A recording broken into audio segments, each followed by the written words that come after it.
This is Democracy Now!, democracynow.org, The War and Peace Report. I'm Amy Goodman.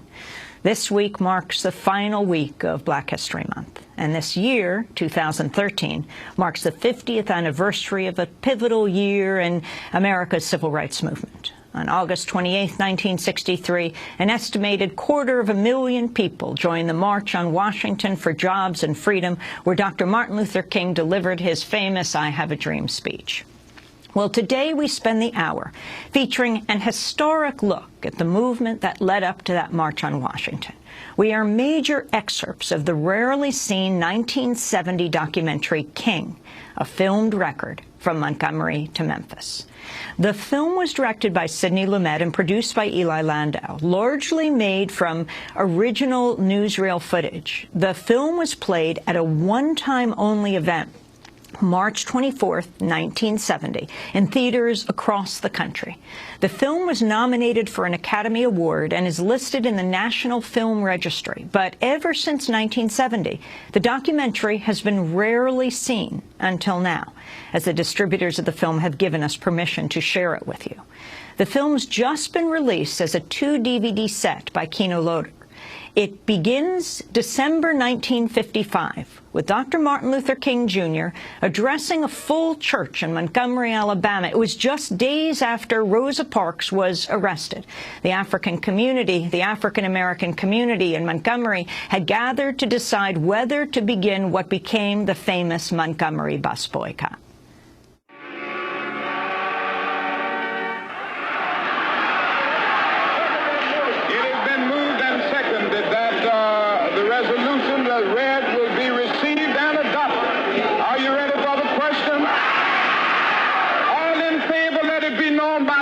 On your feet.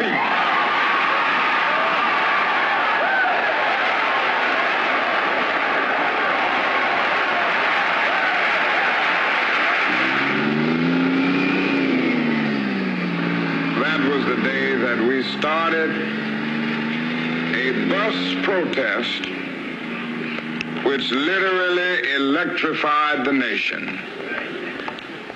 And that was the day when we decided that we were not going to take segregated buses any longer. And you know, when we planned the bus boycott, we said if we could just get about 50 or 60% of the Negroes of Montgomery not to ride buses, this would be an effective boycott. I think that whole day we found 8 Negroes on the buses. And from that day on, that boycott was more than 99 9/10% effective.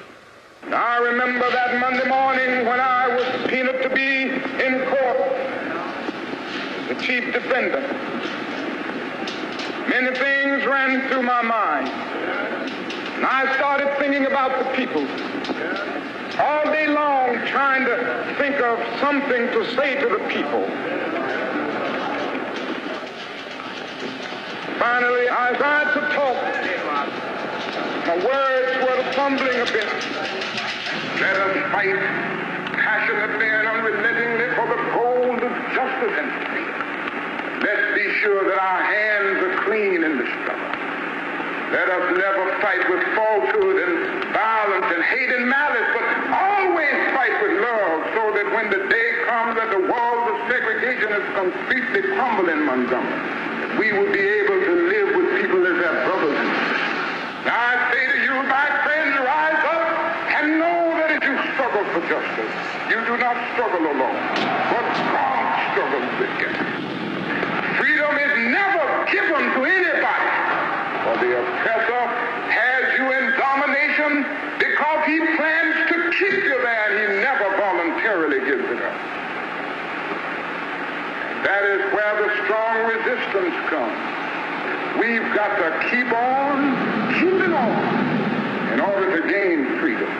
It is not done voluntarily, but it is done through the pressure that comes about from people who are oppressed. Privileged classes never give up their privileges without Thanks so much for watching this report from Democracy Now!, your daily independent global news hour. We don't accept advertising or corporate funding, but rather rely on donations from viewers like you. Please make your contribution by visiting democracynow.org. We need your support today to keep bringing you this hard-hitting, in-depth reporting.